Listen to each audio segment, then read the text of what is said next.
Introduction. Welcome. This is a summary of Who Am I? The essential teachings of Bhagavan Sri Ramana Maharshi. Around the year 1902, a man named Sri Sivaprakasam Pillai, a scholar of philosophy, made a journey to the holy hill of Arunachala. There, in a cave, he met a young sage who was known as the Maharshi. The sage was not speaking at that time, not due to any religious vow, but simply because he had no inclination to talk. Pillai, seeking spiritual guidance, posed a series of questions about the nature of the self and the path to enlightenment. The sage, Bhagavan Sri Ramana, answered him not with speech, but by writing.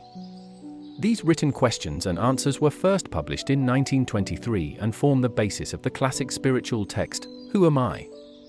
This work is one of the very few prose pieces written by the Maharshi himself. It clearly and directly sets forth his central teaching, that the most direct path to liberation is the path of self-inquiry. What follows is the essence of that teaching, a guide to the most fundamental question a human being can ask. The quest for happiness. All living beings desire to be happy, always, without any misery.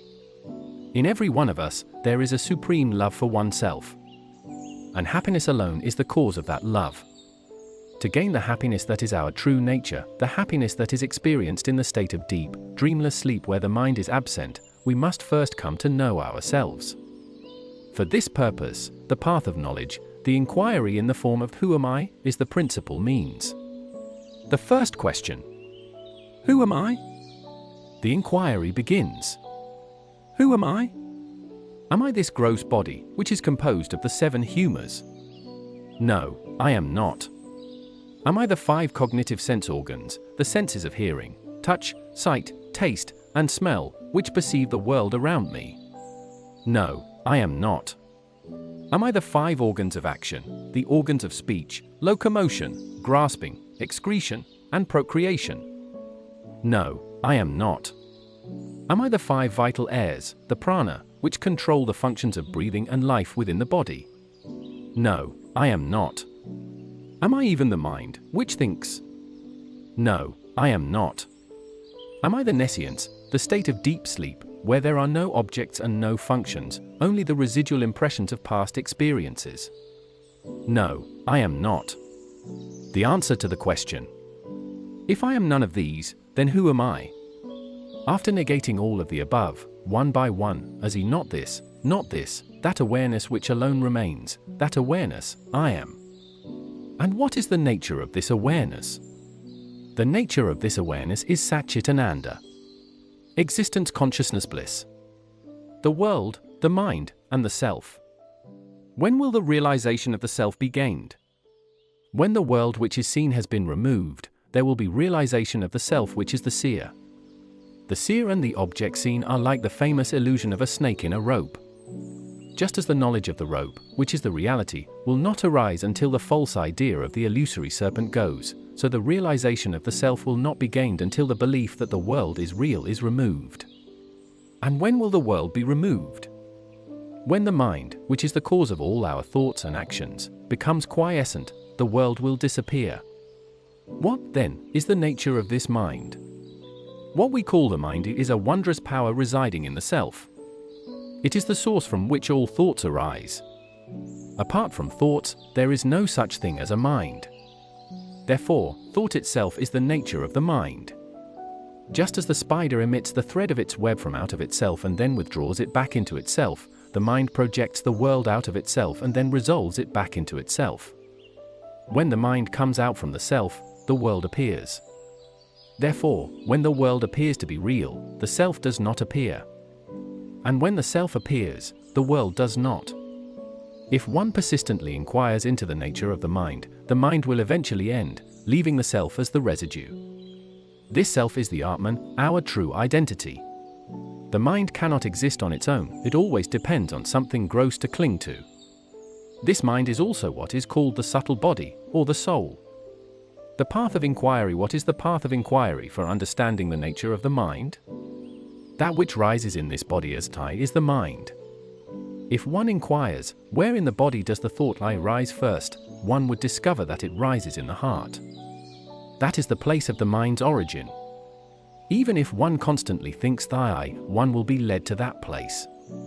Of all the thoughts that arise in the mind, that I thought is the very first.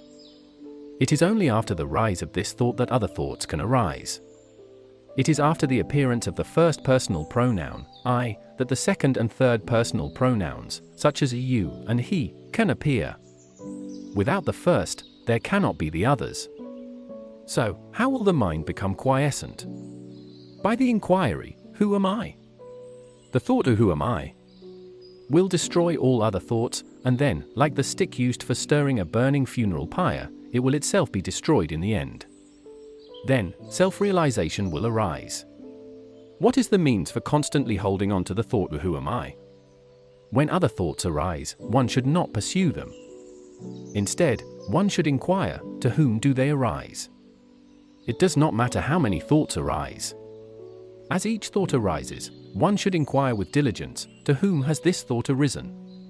The answer that emerges will be, to me. Thereupon, if one inquires, who am I, the mind will go back to its source, and the thought that arose will become quiescent. With repeated practice in this manner, the mind will develop the skill to stay in its source. When the subtle mind goes out through the brain and the sense organs, gross names and forms appear. When it stays in the heart, the names and forms disappear.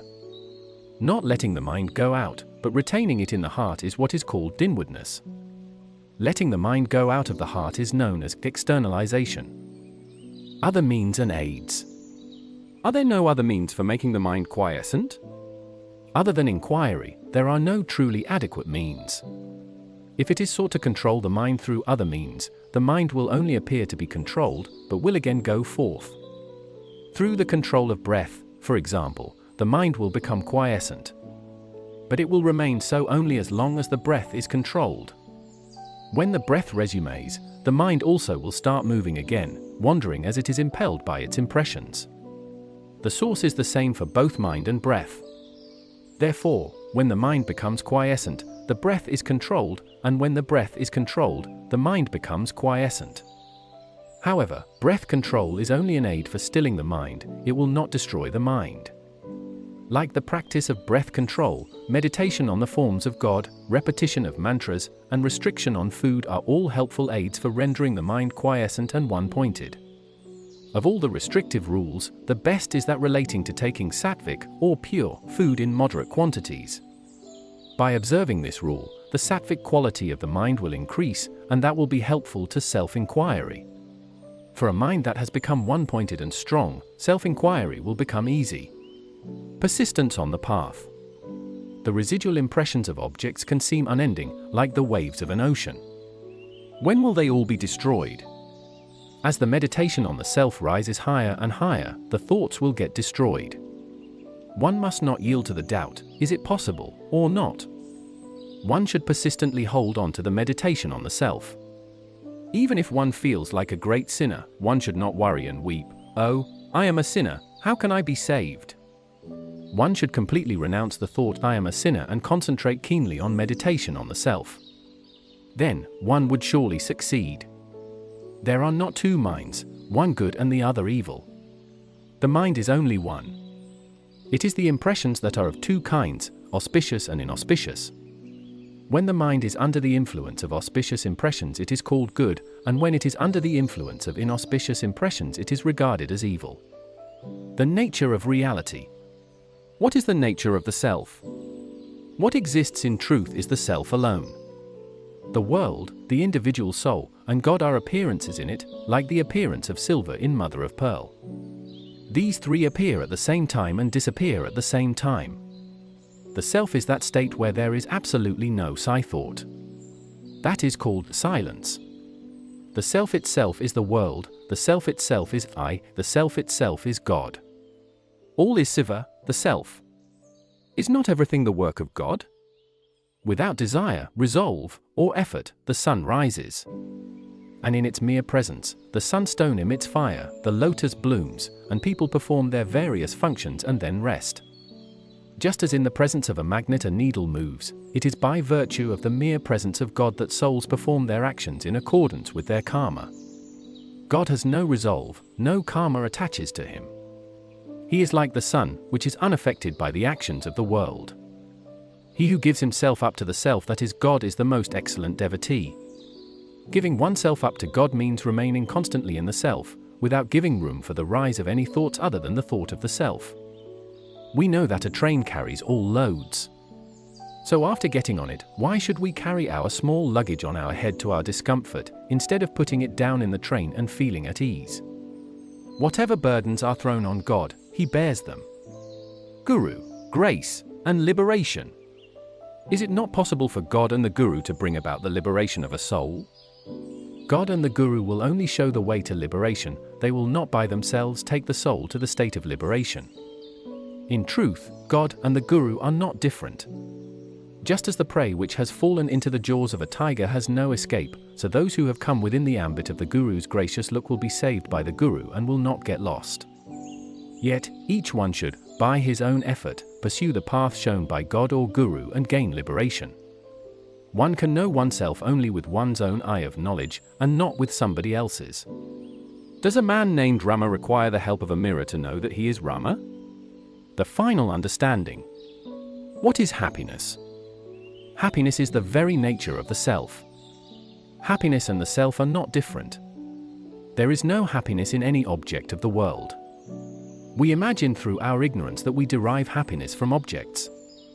When the mind goes out, it experiences misery. In truth, when its desires are fulfilled, it returns to its own place and enjoys the happiness that is the self.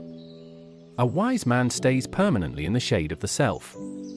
The mind of the ignorant, on the contrary, revolves in the world, feeling miserable, and for a little time returns to Brahman to experience happiness. What is wisdom insight? Remaining quiet is what is called wisdom insight. To remain quiet is to resolve the mind in the self. Telepathy, knowing the past, present, and future, and clairvoyance do not constitute wisdom insight. What is liberation? Inquiring into the nature of oneself that is in bondage, and realizing one's true nature, that is liberation.